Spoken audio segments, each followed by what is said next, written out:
Hello दोस्तों, कैसे हैं आप लोग।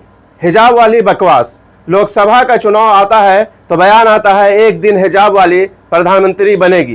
किसी राज्य का चुनाव आता है तो कहा जाता है एक दिन हिजाब वाली मुख्यमंत्री बनेगी। और जब महानगर पालिका का चुनाव आता है तो सुनने को मिलता है हिजाब वाली मेयर बनेगी। कागज पर देखें तो भारतीय संविधान हर नागरिक को बराबरी का अधिकार देता है। संविधान के अनुसार कोई भी महिला, चाहे वह हिजाब पहनने वाली हो, खुले बाल रखने वाली हो, बॉब कट हो, यहाँ तक कि सिर मुंडवाया हुआ हो, वो किसी भी पद तक पहुँच सकती है। धर्म, जाति या पहनावे के आधार पर कोई रोक नहीं है। लेकिन सवाल यह है कि क्या संविधान की यह आदर्श स्थिति जमीन पर पूरी तरह लागू है। आज की सामाजिक राजनीतिक परिस्थितियों को देखें तो हकीकत कुछ और ही दिखाई देती है।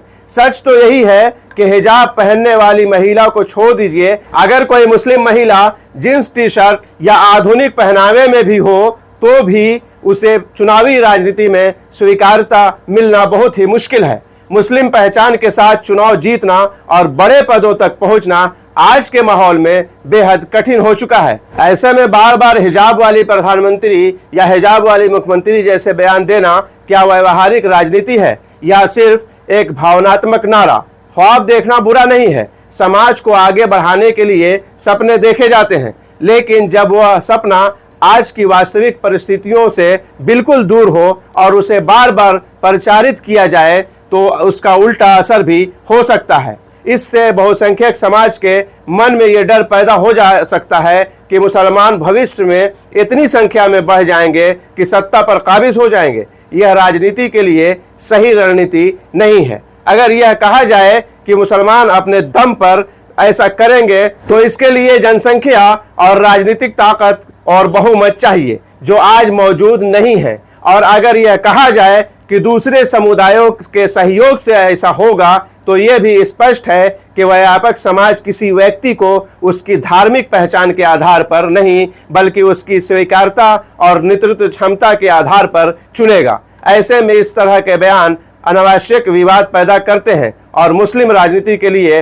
नकारात्मक माहौल बना सकते हैं। मुसलमानों की स्वतंत्र और सशक्त राजनीतिक आवाज हो, इसका समर्थन करना जरूरी है। इस लिहाज से जो लोग इस मुद्दे को उठाते हैं उनकी कोशिशों की सराहना भी होना चाहिए, लेकिन राजनीति में गंभीरता और दूरदर्शिता भी उतनी ही जरूरी है।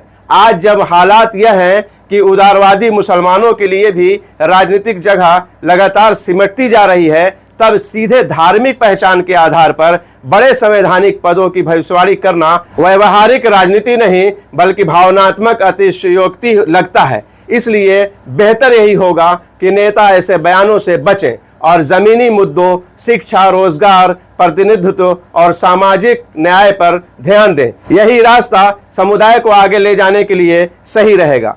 इसलिए कि जैसा कि मैंने पहले वीडियो में कहा कि इस तरह का बयान देना यानी कि नकारात्मक ये भी छोड़ सकता है, इसलिए कि इतने बड़े पदों पर जो कि फिलहाल दोनों हिसाब से जैसे मैंने कहा कि संभव नहीं है, तो फिर उस तरह का बयान देने से कोई फ़ायदा नहीं है, बल्कि घाटा भी हो सकता है। तो जिस पार्टी के तरफ से ये बयान दिया जाता है या दिया गया है, फ़िलहाल या हमेशा से मैं उसके सपोर्ट में ही वीडियो बनाता रहा हूँ या लिखता रहा हूँ, वो अलग बात है। लेकिन ये जो लेख जावेद पटेल भाई ने लिखा था, वो इसको मैं आप लोगों के सामने पेश कर रहा हूँ।